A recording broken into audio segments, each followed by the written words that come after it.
اور سلام کر کے گھر میں داخل ہو جاؤ، اللہ تبارک و تعالیٰ خیر و برکت کی اور پتہ چلا کہ ہر مومن کے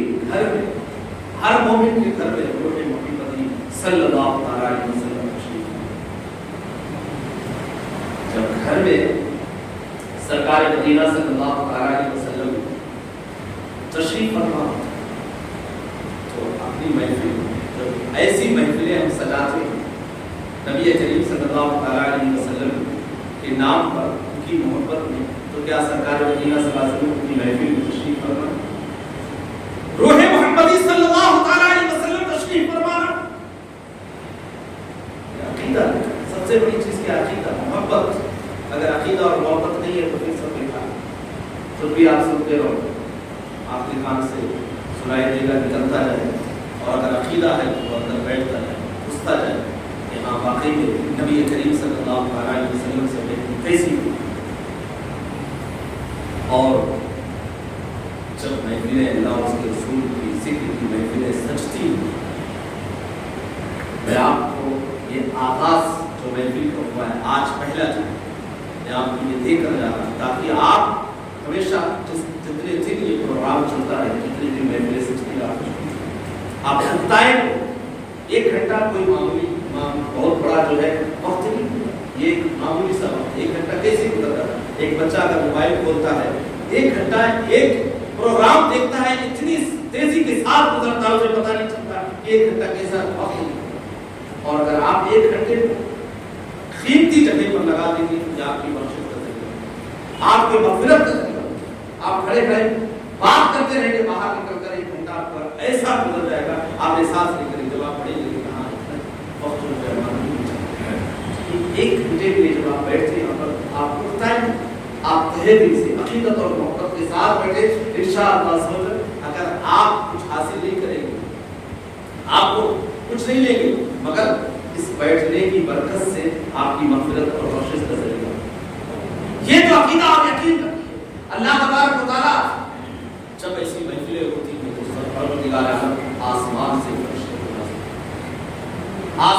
فرشتے اترتے ہیں اور اللہ تبارک و تعالیٰ ارشاد فرماتا ہے اے فرشتوں جاؤ زمین پر میرے بندوں کو دیکھو کس حال میں۔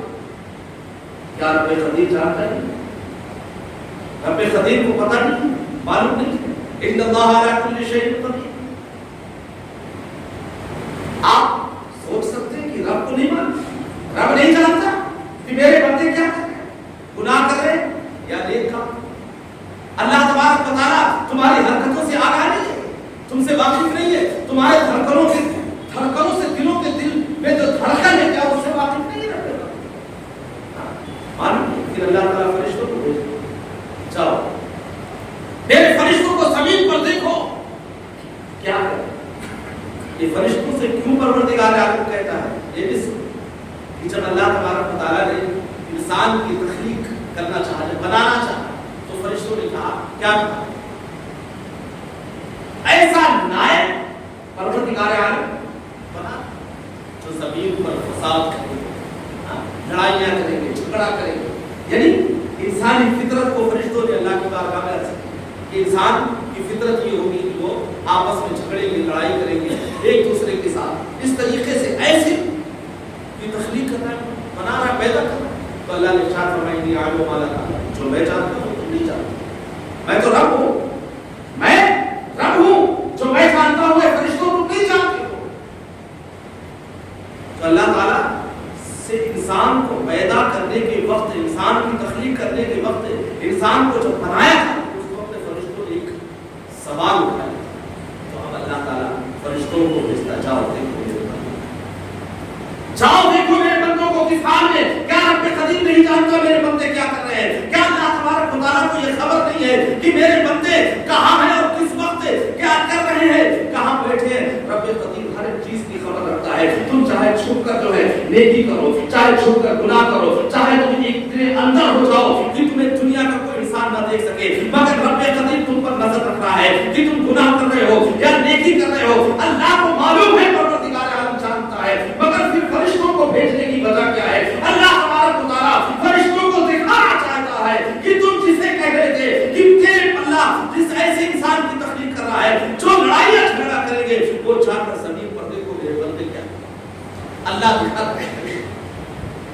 اب فرشتے نازل ہوتے، فرشتے اترتے آسمان سے اور اپنے پروں سے سایہ، اپنے پروں سے سایہ کرتے محفلوں جہاں پر اللہ اور اس کے رسول کا ذکر، یہ عقیدہ لے کر، یہ یقین لے کر۔ فرشتے نہیں دکھتے بھی نوری مخلوق ہے، فرشتے نہیں دکھتے نوری مخلوق ہے اللہ کے مطابق۔ فرشتے کتنے انگنت فرشتے، ان کی کوئی جو ہے شمار نہیں، کوئی گنتی نہیں، اللہ تعالیٰ نے کتنے فرشتوں کو پیدا کیا۔ اب وہ سایہ فکر ہوتا ہے، جہاں محفلیں ہوتی سایہ کرتے ہوئے فرشتے کھاپ لیتے، ایسی محفل جب تک محفل چلتی رہتی، جب تک لوگ اٹھ کر نہیں چلے جاتے، محفل ختم نہیں ہو جاتی، اس وقت تک فرشتے وہاں پر موجود ہیں۔ جب محفل ختم ہو جاتی پھر پروردگار عالم کی بارگاہ میں فرشتے پرواز کرتے اور اللہ کی بارگاہ میں حاضر ہوتے فرشتے۔ اللہ ارشاد فرماتا ہے فرشتوں کہاں سے آئے؟ اب دیکھیں حالانکہ پروردگار عالم جانتا ہے کہ میرے فرشتے کہاں گئے تو کیا کر رہے تھے، کیا دیکھ کر آئے۔ اب اللہ ارشاد فرماتا ہے فرشتوں کہاں سے آئے، کس جگہ سے آئے؟ تو فرشتے عرض کرتے ہیں مولا ہم اس جگہ سے، اس مقام سے آئے جہاں تیرا اور تیرے بندوں کا ذکر، تیرا اور تیرے محبوب بندے کا ذکر، نبی کریم صلی اللہ علیہ وسلم کا ذکر ہو رہا، ہم ایسی محفل سے آئے۔ تو اللہ ارشاد پروردگار عالم ارشاد فرماتا ہے کہ اے فرشتوں گواہ ہو جاؤ، میں تم کو گواہ بناتا ہوں، جتنے لوگ اللہ اس کے رسول کے ذکر میں محفل میں بیٹھے تھے، اے فرشتوں گواہ ہو جاؤ، میں ان تمام لوگوں کو بخش، ان تمام لوگوں کی مغفرت فرما۔ یہ خوش نصیبی، یہ اعجاز ہے کہ ایسی محفلوں میں بیٹھنے کے لیے کہ اللہ تبارک و تعالیٰ بخشش فرماتا ہے، مغفرت فرماتا ہے اور گواہ کسے بناتا ہے؟ فرشتوں کی گواہی، فرشتوں کی گواہی۔ اب فرشتے اپنے کرتے مولا کوئی ایسا بھی بنتا، کوئی ایسا بھی بنتا کہ مولا وہ خاص طور سے اس محفل میں آنے کے لیے گھر سے نہیں کہ ہاں میں محفل میں جا رہا ہوں جہاں اللہ اس کے رسول کا ذکر، کہیں جا رہا تھا مولا، کہیں سے آ رہا تھا مولا، راستے میں دیکھا کہ تیرا اور تیرے محبوب کا ذکر ہو رہا تھا، اس کی نیت نہیں تھی مولا کہ میں اس محفل میں جاؤں جہاں اللہ اس کے رسول کا ذکر ہو رہا تھا۔ مولا کوئی ایسا بھی بندہ تھا کہ راستے پر چل رہا تھا، کہیں جا رہا تھا، دیکھا وہاں پر اللہ اس کے رسول کے ذکر کی محفل ہے، وہ بھی بیٹھ گیا مولا، اس کا کیا؟ تو اللہ ارشاد فرماتا ہے فرشتے گواہ ہو جاؤ، اسے بھی میں نے بخشا، اس کی بھی میں نے مغفرت فرمائی۔ یہ ایسی پاک بابرکت محفل ہے میرے خوش نصیب ہے، یہ ہمارے لیے بہت بڑی خوش نصیبی ہے کہ اللہ تعالیٰ نے ہمیں یہ موقع عنایت فرماتا، ورنہ زندگی تو یوں ہی گزرتی ہے، اتنی تیزی کے ساتھ ہماری زندگی گزرتی ہے کہ ہم سوچ نہیں سکتے کہ کہاں سے کہاں آن کی آن میں ہماری زندگی گزرتی ہوئی چلی جاتی ہے، گھنٹے ہمیں معلوم نہیں ہوتے، دن ہمیں معلوم نہیں ہوتے، کتنا تیزی کے ساتھ بس ہم یہ خیال کرتے ہیں کہ ایک نئے گھنٹے ابھی صبح تھی ابھی شام، مگر جب کہیں پر بھی ایسے موقع آئے تو کم از کم تھوڑا وقت نکال ایسی جگہ پر ضرور حاصل ہوا ہے۔ یہ اللہ کا بہت بڑا احسان ہے، اس کا کرم ہے کہ اللہ تعالیٰ نے ہمیں ایسے نبی کے اوپر تو پیدا فرمایا کہ اگر ہم رات دن اس کا شکر ادا کریں تو ہم جو ہے صحیح معنوں میں اللہ کا شکر ادا نہیں کر سکتے۔ اب آئیے پروردگار عالم نے اپنے نبی کی تعریف پورے قرآن میں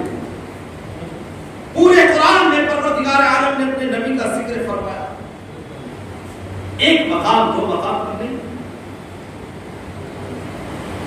کہیں قسم کھا رہا ہے، قسم کھا کر یاد فرما رہا ہے، کہیں نبی کے چہرے کی بات ہو، کہیں نبی کی زلفوں کی بات ہو، کہیں نبی کی آنکھوں کی بات ہو رہی ہے، کہیں نبی کے دندانوں مبارک کی بات ہو، ایک ایک جسم کے اندر جو آسا ہے اللہ تبارک و تعالیٰ ذکر فرما رہا ہے، نبی کی تعریف پورے قرآن میں فرما رہا ہے، کہیں مقام کو بلند کیا جا رہا ہے، کہیں نبی کریم صلی اللہ تعالیٰ علیہ وسلم کی شان بتائی جا رہی ہے۔ تو میرے دوستو قرآن کھول کر دیکھو کہ قرآن کیا ہے، قرآن کو اللہ تبارک و تعالیٰ تعالیٰ نے نازل فرمایا وہ ایک سچی لاہ کتاب ہے، اللہ کا کلام ہے. وہ کلام کو پروردگار عالم نے کہیں نہیں اتارا، کہیں نہیں نازل فرمایا. اللہ ارشاد فرماتا ہے کہ اگر اس کلام کو میں پہاڑ پر اتار دیتا تو پہاڑ ریزہ ریزہ ہو جاتا. ایک پہاڑ برداشت نہیں کر سکتا. جو پہاڑ کی بلندیاں آسمان سے باتیں کر رہی ہو، اس کی چوٹی آسمان سے بات کر رہی ہو، اور اگر یہ قرآن اس پر اتارا جاتا تو قرآن اترنے کے ساتھ وہ پہاڑ ریزہ ریزہ ہو جاتا. پہاڑ برداشت نہیں کر سکتا. میرے دوستو، اس قرآن کو اپنے سینے میں کس نے سمایا، اپنے دل میں کس نے سمایا؟ میرے دوستو، نبی کریم صلی اللہ علیہ وسلم کا وہ سینہ کیسا ہوگا؟ وہ سینہ کیسا ہوگا کہ جو پہاڑ برداشت نہ کر سکے وہ سینے میں وہ قرآن پورا اتر جائے. نبی کریم صلی اللہ علیہ وسلم کا سینہ کیسا ہوگا؟ وہ شان آقا کریم علیہ السلام کی کیسی ہوگی؟ وہ عظمت نبی کریم صلی اللہ علیہ وسلم کی کیسی ہوگی؟ یہ ایک چیز کو پہاڑ برداشت نہیں کر سکتا، مگر میرے کریم آقا کریم علیہ السلام اس چیز کو برداشت کر رہے ہیں. ذرا سوچو میرے بزرگ اور دوستو، وہ سینہ مبارک کتنا مضبوط ہوگا کہ پہاڑ جتنا برداشت کر سکے وہ سینے مبارک میں پوری قرآن اتر جائے. اللہ تبارک و تعالیٰ نے نبی کریم صلی اللہ علیہ وسلم کی شان اور عظمت کو پورے قرآن میں بیان کر دیا کہ میرے نبی کی شان کیا ہے، میرے نبی کی عظمت کیا ہے. میرے آقا کریم علیہ السلام کا ذکر کرتے کرتے پورا قرآن ہو گیا. اگر آپ کہیں پر بھی اٹھا کر دیکھو، ایک ایک آیت پر آپ غور و فکر کرو کہ یہ آیتیں جو نازل ہوئی ہے کس لیے نازل ہوئی ہے. اللہ تبارک و تعالیٰ ان آیتوں میں کیا ارشاد فرما رہا ہے؟ انہی قرآن میں سے ایک آیت میں نے جب کی پڑھا، لقد من اللہ علی المؤمنین اذ بعث فیہم رسولا. اب اس آیت میں اللہ تبارک و تعالیٰ کیا ارشاد فرما رہا ہے؟ بارہا سنتے ہوں گے آپ نے، اس آیت کو آپ پڑھتے بھی ہوں گے. اللہ تبارک و تعالیٰ ارشاد فرما رہا ہے کہ میں مومنوں پر بڑا احسان کیا کہ ان میں ایک عظمت والا رسول اب اپنے نبی کو بھیج رہا ہے، رسول کو بھیج رہا ہے پروردگار عالم. تو کیا کہہ رہا ہے؟ احسان. ہم پر احسان کیا مولا نے کہ نبی کو بھیجا، رسول کو بھیجا ہمارے پیچھے. اگر پروردگار عالم ایسے رسول کو نہ بھیجتا تو آپ شروع سے آپ اندازہ لگاؤ، آدم علیہ السلام سے چلے اور سوچتے ہوئے کتنے نبی آئے، 1,00,000 یا 2,24,000 اپنی تکلیف اللہ نے آپ کی احسان کی. مگر اللہ نے نہیں کہا کہ میں نے اوپر احسان کیا. اللہ تبارک و تعالیٰ نے جس میں کہ ہمارے آقا کو بنا دیا اور ہر آقا کو سلامت رکھا، اللہ تبارک و تعالیٰ نے یہ ارشاد فرمایا کہ اے میرے بندے، میں نے تم پر بڑا احسان کیا کہ تمہیں ہاتھ دیا، تمہیں آنکھ دی، تمہیں زبان عطا فرمایا، تمہیں کان عطا فرمایا، تمہیں پیر عطا فرمایا. اے پروردگار عالم نے یہ ارشاد فرمایا اے میرے بندے، تمہیں میں نے بہتر سے بہتر لباس دیا، بہتر سے بہتر مکان دیا، میں نے تمہیں اولاد دیا، میں نے تمہیں تمہارے ماں باپ دیے، تم کو رشتے دار دیا. اللہ تبارک و تعالیٰ نے کسی چیز پر یہ نہیں کہا کہ میرے بندے میں نے تم پر احسان کیا، میں نے تم پر جو ہے بڑی چیزیں بڑی نعمتیں اتاری، تم پر احسان کیا. اللہ تبارک و تعالیٰ نے کہیں پر بھی اس کا لفظ نہیں لایا کہ میں نے احسان کیا. مگر جب نبی کی بات آتی ہے، جب آقا کریم علیہ السلام کی بات آتی ہے، جب رسول کی بات آتی ہے تو اللہ تبارک و تعالیٰ ارشاد فرماتا ہے کہ میں نے تم میں ایک رسول بھیجا، تم پر میں نے احسان. جب رسول کی بات آتی تو اللہ تبارک و تعالیٰ نے احسان کرنا اور اللہ کا احسان ہے.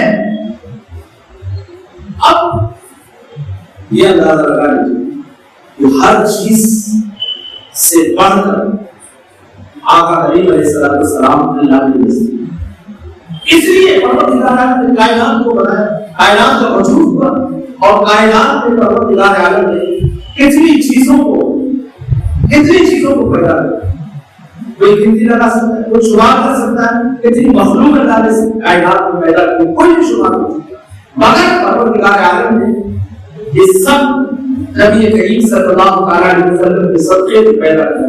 اللہ ارشاد فرماتا ہے کہ اگر مجھے پیدا کرنا مقصود نہ ہوتا تو میں کائنات کا وجود اگر میں آقا کریم علیہ السلام کو نہ بھیجوں تو کائنات کا کچھ تو آپ کائنات سے تمام کائنات سے بڑھ کر یہ اللہ تبارک و تعالیٰ نے ہمیں بتا دیا کہ تم پر جتنی چیزیں میں نے عطا کیا ہے میں اس پر کوئی احسان نہیں کر رہا ہوں، میں اس پر کوئی احسان نہیں جتا رہا ہوں، تمہیں تمام نعمتیں میں نے اڑا دی، تم پر تمام نعمتوں کو اڑا دیا، تمام چیزوں کو دے دیا، ہر چیز تمہارے لیے مہیا کر دیا، تمہارے آرام و آسائش کے لیے، مگر میں نے احسان نہیں تم پر دکھایا، مگر جب میں نے تم پہ رسول بھیجا تب احسان کی بات آ گئی کہ اب تم پر احسان ہے کہ تم پر ایک رسول بھیج رہا ہوں، ایک نبی تم پر بھیج رہا ہوں، اگر وہ رسول وہ نبی نہ آتے تو بتاؤ میرے رسول کو اس کو ہماری حالت ہم کہاں ہم کدھر ہمارے اندر ایمان ہوتا کہ نہ ہوتا ہم مومن ہوتے ہیں۔ آقا کریم علیہ السلام کے آنے سے پہلے حالت کیا تھا؟ لوگ کس طریقے کی زندگی گزارتے تھے؟ نبی کریم صلی اللہ علیہ وسلم کے پاس جب ایمان لاتے تھے صحابہ کرام اپنی اپنی کہانیوں کو بتاتے تھے۔ ایمان لانے سے پہلے جب ان کی زندگی ایسی ایمان لانے کے پہلے ان کی جو زندگیاں تھی، ایمان لانے کے بعد بتاتے یا رسول اللہ صلی اللہ علیہ وسلم ہمارے ساتھ ایسا ایسا وقت۔ ایک صحابی ایسے کرتے یا رسول اللہ صلی اللہ علیہ وسلم وہ دور وہ زمانہ وقت اشارت فرماتے ہیں یا نبی اللہ صلی اللہ علیہ وسلم میرے 2 سال 3 سال کی بچی تھی اور اس زمانے میں کیا حالت تھی، لڑکیوں کو زندہ درگور کرتے اللہ بڑی ذلت بڑی رسوائی ہوتی جس کے پاس بچی پیدا جس کے پاس لڑکی ہوتی وہ بھی سمجھتا ہے کہ یہ رسوائی ہوتی سے زندہ اللہ وہ منظر کیسا ہوتا ذرا یاد ہو کہ وہ باپ کے کلیجے میں ایسا دل کہ اپنی کوئی اولاد کو زندہ دفن کرنا، اپنی اولاد کو زندہ اپنے ہاتھوں سے دفن کرواؤ، کیسا کلیجہ کیسا دل رہتا ہو۔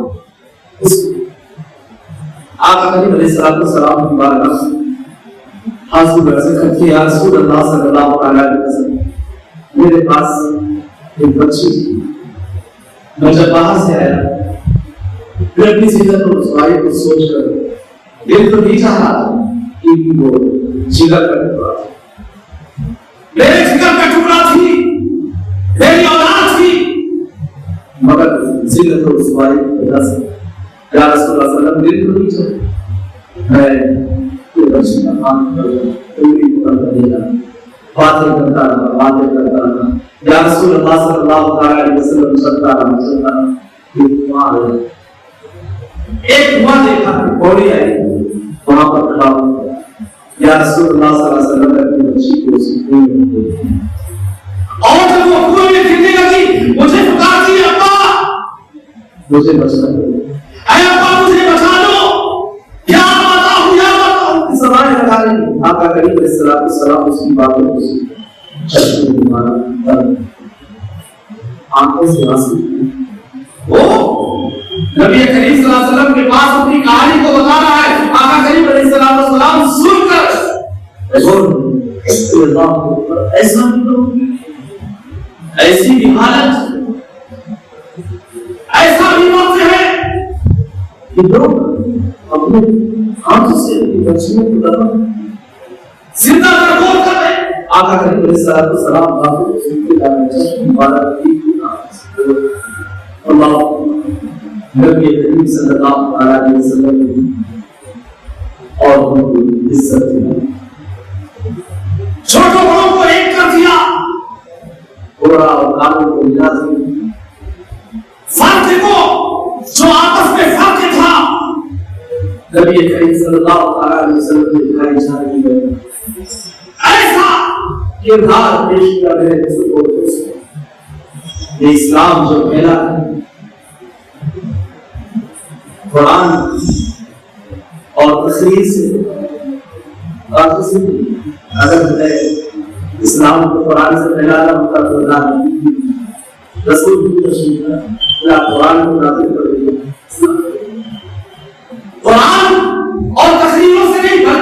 کردار سے، نبی کریم صلی اللہ علیہ وسلم کے کردار سے اسلام دیتا گیا۔ آقا کریم علیہ السلام ایسا کردار دکھاتے رہے، ایک ایسا نمونہ نبی کریم صلی اللہ علیہ وسلم کے لوگ کفار و مشرکین ان کی اداؤں کو دیکھ دیکھ کر کلمہ پڑھتے تھے اور مسلمان ہو جایا کرتے تھے۔ نبی کریم صلی اللہ علیہ وسلم کے کردار کو دیکھتے اور کلمہ پڑھ کر مسلمان ہو جایا کرتے۔ اس کے بعد صحابہ کرام کے کردار کو دیکھ کر اور کفار و مشرکین جو ہے کلمہ پڑھتے رہے، تابعین کے کردار کو دیکھ کر غیر کلمہ پڑھتے رہے، مسلمان ہوتے رہے۔ میرے دوستو، نبی کریم صلی اللہ علیہ وسلم نے امت کو تعلیم دی ہے، وہ کردار کیا ہے۔ اگر امت اس پر عمل کرنے جاتی، اس پر عمل کرنے جاتی تو میرے مسلمان دوستو آج بھی مسلمانوں کا وہ وقار رہتا، آج بھی مسلمانوں کا وہ وقار ہوگا جیسا کہ پہلے مسلمانوں کا ایک وقار تھا، ایک عزت کی۔ آج جو عزت کر گئی مسلمانوں کی، آج وقار جو کر گیا میرے مسلمانوں کو، وہ اس لیے یہ انسان نے نبی کریم صلی اللہ علیہ وسلم کے کردار کو چھوڑ دیا، آقا کریم علیہ السلام کی تعلیم کو چھوڑ دیا۔ میرے دوستو آج ہم کیا کر رہے ہیں؟ غیروں کا طریقہ اپنا ہے، یہود و نصارہ کا طریقہ اپنا ہے۔ نصرانی اور یہودی یہ چاہتے ہیں کہ مسلمانوں کے اندر ایسی باتوں کو پھیلا دی جائے، ایسی چیزوں کو ان کے اندر سما دی جائے کہ وہ لوگ جو ہے اپنے نبی کی محبت کو اپنے دلوں سے نکال دیں۔ جب اپنے نبی کی محبت اپنے دلوں سے نکال دیں گے تو ہمارے طریقے پر عمل کرنا شروع کر دیں گے۔ تو خیر یہود و نصارہ یہی چاہتے ہیں کہ مسلمان کے دل سے نبی کی محبت نکل جائے، عشق رسول کا جو چراغ ان کے سینے میں چل رہا ہے وہ نکل جائے تو مسلمان بھی ہمارے طریقے پر عمل کرنا شروع کر دے گا۔ یہ یہود و نصارہ کی چال ہے، یہود و نصارہ یہی کوشش کرتا ہے، کفار و مشرکین یہی کوشش کرتے ہیں۔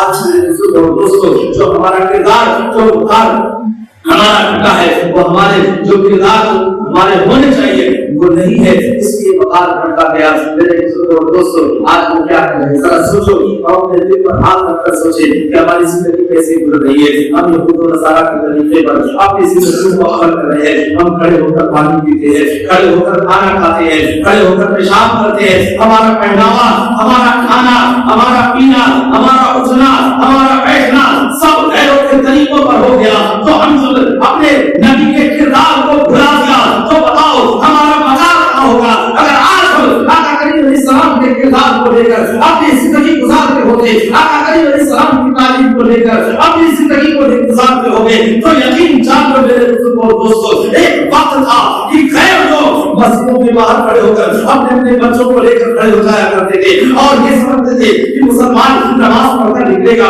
اور داڑھی والا مسلمان نماز پڑھ کر نکلے گا، ہمارے بچوں کو دم کر دے گا، ہمارے بچوں کو شفا مل جائے گی۔ ان کے اندر غیروں کے اندر یہ عقیدہ تھا، یہ عقیدہ لے کر گلاس میں پانی لے کر کھڑے ہو جایا کرتے تھے کہ پانی کو دم کر دیں گے مسلمان تو ہم کو شفا مل جائے گی۔ یہ عقیدہ تھا غیروں کا۔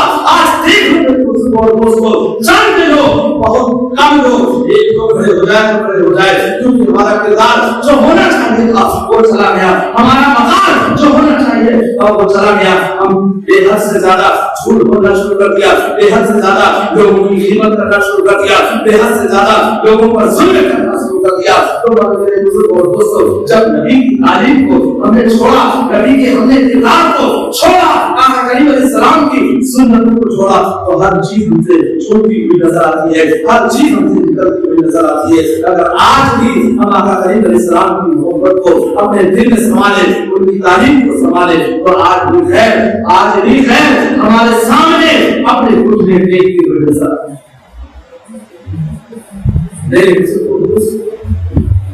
محفلیں جلسہ یہ جلوس کرتے یقین یہ محبت رسول کے آقا کریم علیہ السلام کی محبت ان کا ذکر کرنے کے لیے، ان کی یاد بنانے کے لیے۔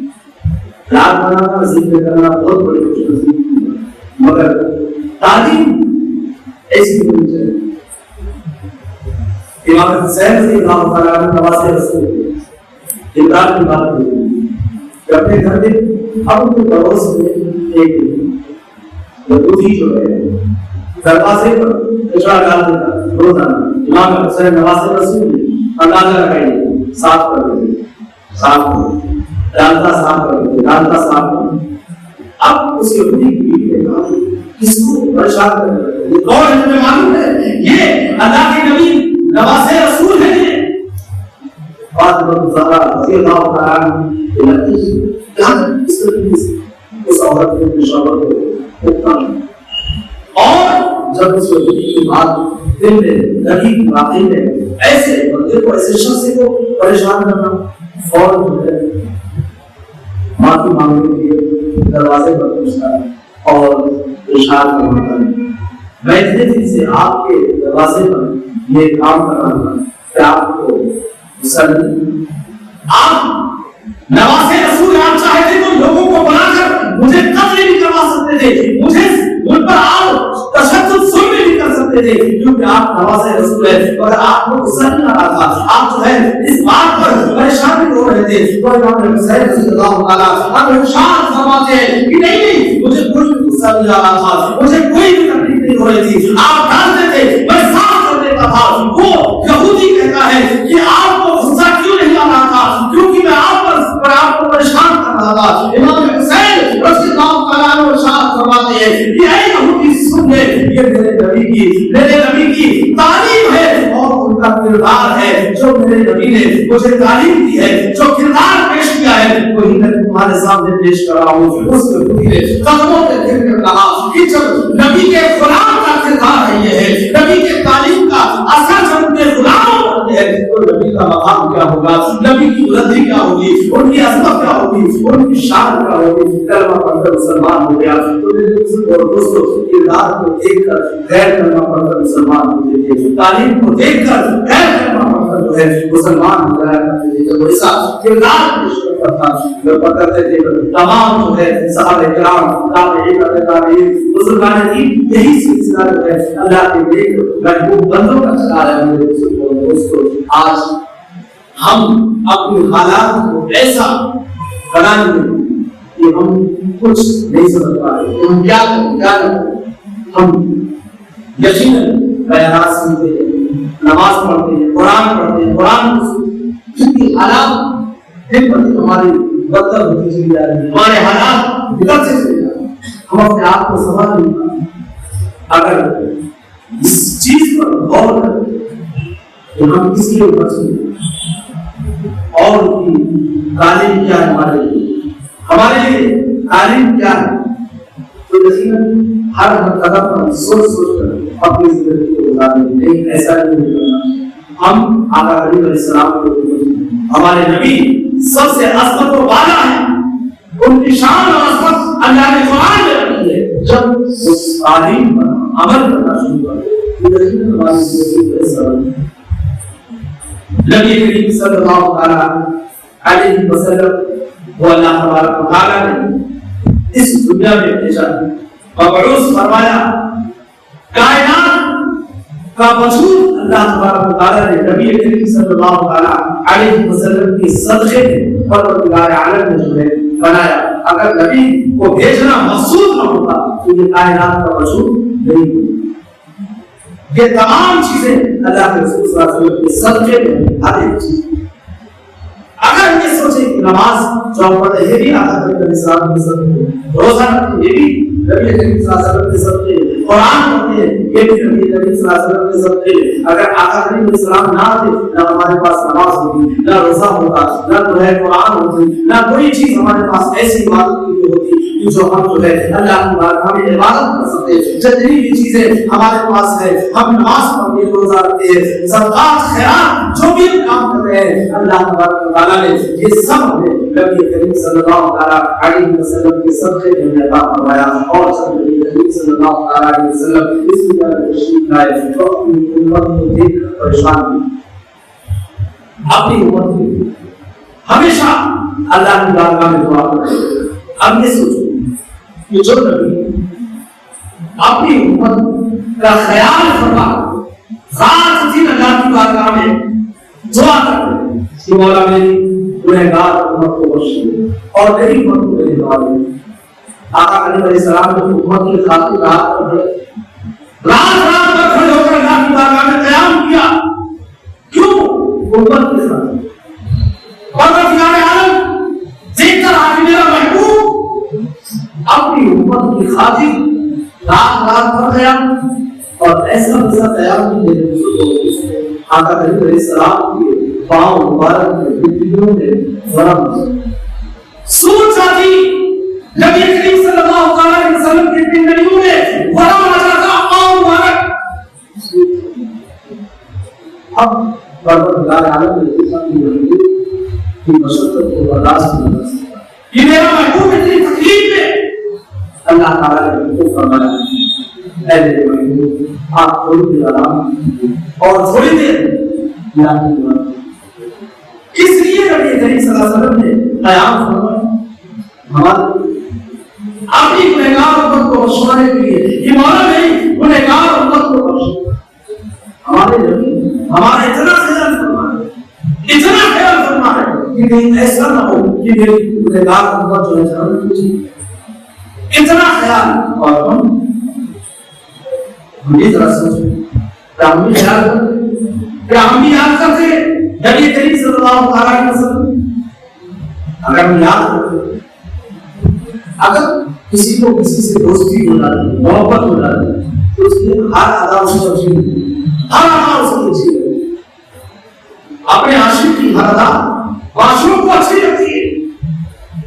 جس کے اندر کسی کو عشق ہو جائے یا کسی سے محبت ہو جائے کسی دوست سے دوستی ہو جائے اور اتنی گہری دوستی ہو ایک دوسرے پر کرنے اور باتیں کی تجارت اس کی ہر ادا اس کو وہ کوئی بات کہتے اس پر عمل کرنے کے لیے وہ تیار رہتے. یہ محبت کا ایک تقاضا ہے. یہ محبت کا ایک تقاضا ہے. یہ محبت ہوتی ہی ایسی چیز ہے کہ انسان جب کسی چیز سے محبت کر لیتا ہے تو پھر اس کی ہر ادا وہ پیاری ہو جاتی ہے. اگر وہ جو چیز کہہ دے گا اسے پورا کرنے کے لیے وہ تیار ہو جائے گا. تو محبت سب سے بڑی چیز کیا ہے؟ اپنے دل میں جب نبی کریم صلی اللہ علیہ وسلم کی محبت کو نکال لیں گے عشق رسول کا چراغ اپنے سینے میں چلا لیں گے تو ہر تعلیم ہمیں پیاری لگے گی. ہر بات نبی صلی اللہ علیہ وسلم کی ہمیں پیاری لگے گی اور ہر بات پر ہم عمل کرنے کے لیے کوشش کریں گے کہ نہیں اگر ہم کوئی کام ہے اس طریقے پر کرنا شروع کریں گے تو ہمیں خیال آئے گا یہ میرے نبی کی تعلیم نہیں ہے یہ میرے نبی کی سنت نہیں ہے ہم اسے کیوں کر رہے ہیں ایسا ہمیں نہیں کرنا چاہیے. اگر محبت ہوگی اگر محبت نہیں ہے تو پھر جان لو میرے دوستوں پھر ہم کوئی بھی ایسا ویسا کام غیروں کے طریقوں پر کرتے رہیں گے ہمیں کوئی فرق نہیں پڑے گا. اور اللہ کے رسول صلی اللہ علیہ وسلم ارشاد فرماتے ہیں کہ اگر کوئی کسی قوم کی مشابہت کسی بھی قوم کی مشابہت کرتا ہے ان کے طریقے پر عمل کرتا ہے تو پھر وہ نہیں مل سکتی. غیروں کی مشابہت کرنا ان کا طریقہ اپنانا آقا علیہ السلام فرماتے ہیں کہ پھر وہ کوئی نہیں مل سکتی. غیروں کا مشابہت ہرگز نہیں کرنی چاہیے ان کا طریقہ ہرگز نہیں اپنانا چاہیے. ہم اپنے نبی طریقے پر عمل کریں نبی کے طریقے پر ان کی تعلیم کو اپنائیں.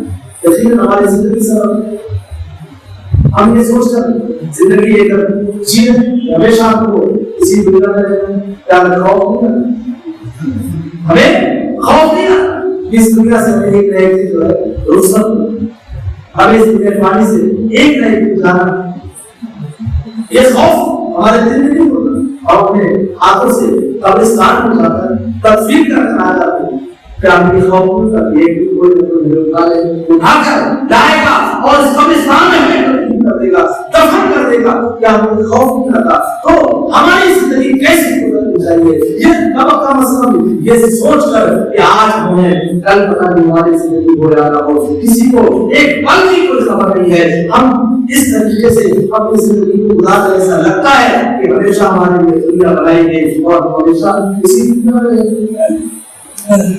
ایسی ہماری زندگی گزر رہی ہے. مذہب اسلام کا کیا طریقہ ہے اسلام کا کیا شیوا وہ چیز لے کر اپنی زندگی کو گزاریں.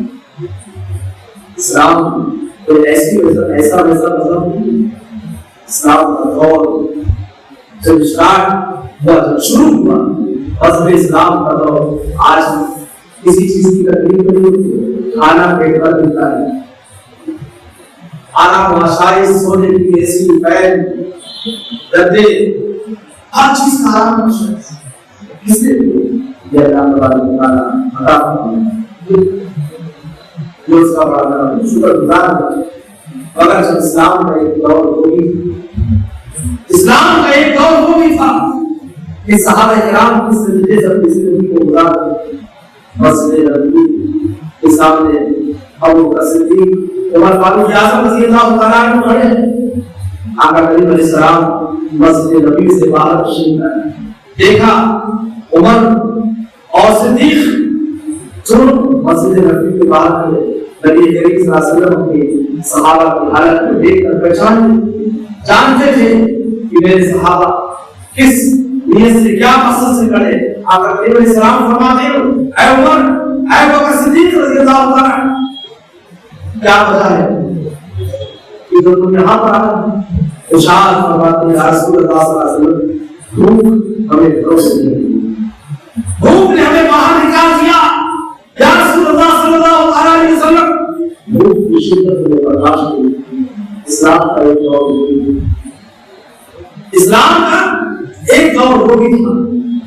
آقا کریم علیہ السلام اپنے صحابہ سے ارشاد فرماتے ہیں میں بھی کئی دن سے کچھ نہیں کھایا, میں بھی کئی دن سے کچھ نہیں کھایا ہوں, بھوکا ہوں. کونین کی مالک پاس کونین کے مالک کے پاس ارشاد فرماتے ہیں اے بکر صدیق کی بربادی میں بھی کئی دن سے کچھ نہیں کھایا. اللہ وہ اسلام کا ایک دور چلتے چلتے ابو مساری رضی اللہ تعالیٰ عنہ پڑھتے ابو مساری ارشاد فرماتے یا رسول اللہ کہ آج تیرے ایمان چہرے کو دیکھ کر حضرت ابو مساری رضی اللہ تعالیٰ عنہ چہرے کو دیکھ کر پہچان گیا کہ میرے آقا نبی علیہ السلام کی چہرے کو دیکھ کر شاید کئی دن سے ارشاد فرماتے یا رسول اللہ صلی اللہ علیہ وسلم کہ آج میرے مہمان آقا نبی علیہ السلام ارشاد فرماتے کیوں نہیں ہم مہمان بنتے. حضرت ابو مساری رضی اللہ تعالیٰ عنہ بلا کر بکر صدیق عمر فاروق اعظم آقا نبی علیہ السلام تشریف لے گئے. بیٹھ کے جلدی جلدی سے بچھا دیے اور ارشاد فرماتے ہیں رسول اللہ صلی اللہ علیہ وسلم آپ تشریف رکھیں. جلدی جلدی فوراً ایک بکری کے بچے کو ذبح کرتے ہیں اور اس کے بعد جو ہے اپنی بیوی کو دیتے ہیں جلدی سے کھانا تیار کرو, کچھ آٹا ہے روٹیاں بناؤ, کچھ آٹا. آقا کریم علیہ السلام شاید کئی دنوں سے بھوکے ہیں. ان کے چہرے کو دیکھ کر آسان پتہ چلتا ہے آقا کریم علیہ السلام کی نکاحت کو دیکھ کر معلوم ہوتا ہے کہ کئی دن سے میرے نبی نے کچھ نہیں کھایا. اے نبی سوچا اور ہمارے سامنے جلدی سے کھانے کو تیار کرو. ساری بکری کی بچی کو ذبح کرتے ہیں, گوشت کو نکالتے ہیں اور جلدی سے اپنی بیوی کو دیتے ہیں. جلدی سے کھانا تیار کرو. دوستوں کو اسلام کا ایک دور تھا. ساری رضی اللہ تعالیٰ عنہ جیسے ہی آقا کریم علیہ السلام کے چہرے پر اپنی نظر ڈالتے ہیں, ان کی نکاحت کو دیکھتے ہیں, برداشت نہیں کر پاتے. حضرت ساری رضی اللہ تعالیٰ عنہ فوراً دوڑ کر جاتے ہیں کہ میرے آقا کریم علیہ السلام شاید بہت زیادہ بھوکے ہیں, کچی تھی وہ بھی پکی نہیں تھی. دوڑ کر جاتے ہیں اور ارشاد فرماتے ہیں یا رسول اللہ صلی اللہ علیہ وسلم جب تک کھانا تیار ہو رہا ہے آپ کھجور کو نوش فرمائے, کھجور کو اس وقت تک کھاتے رہے. یا رسول اللہ صلی اللہ علیہ وسلم آپ کی نکاحت آپ کا یارم دیکھ کر میں برداشت نہیں کر پا رہا ہوں, شاید آپ کئی دن سے بھوکے ہیں. حضرت ساری رضی اللہ تعالیٰ عنہ آقا کریم علیہ السلام کی بارگاہ میں وہ کچی کھجوریں جو کچھ پکی تھی پیش کرتے ہیں. آقا کریم علیہ السلام ابو بکر صدیق عمر فاروق اعظم رضی اللہ تعالیٰ عنہ نوش فرماتے ہیں. کھانا جلدی جلدی حضرت ساری رضی اللہ تعالیٰ عنہ نے تیار کرایا. جب کھانا تیار ہو گیا حضرت ساری رضی اللہ تعالیٰ عنہ کھانے کو پیش کرتے ہیں. آقا کریم علیہ السلام کی بارگاہ میں نبی کریم صلی اللہ علیہ وسلم نے کھانے کو دیکھا اور دیکھنے کے بعد ایک روٹی اٹھاتے ہیں. اٹھانے کے بعد اس روٹی پر کچھ گوشت کی بوٹیاں رکھتے ہیں. رکھنے کے بعد حضرت ابو ایوب انصاری رضی اللہ تعالیٰ عنہ کے خادم کو بلاتے ہیں اور بلانے کے بعد عرض کرتے ہیں اے خادم ان روٹیوں کو ان گوشت کو لے کر میرے بیٹی کے گھر پہنچو. حضرت ابو ایوب انصاری رضی اللہ تعالیٰ عنہ کے خادم سے ارشاد فرماتے ہیں اس گوشت کو ان روٹیوں کو لے کر میرے بیٹی کے گھر پہنچو. میری بیٹی فاطمہ الزہرا رضی اللہ تعالیٰ عنہ کہیں چیز سے کچھ نہیں کھایا, وہ بھی بہت زیادہ بھوکی ہے.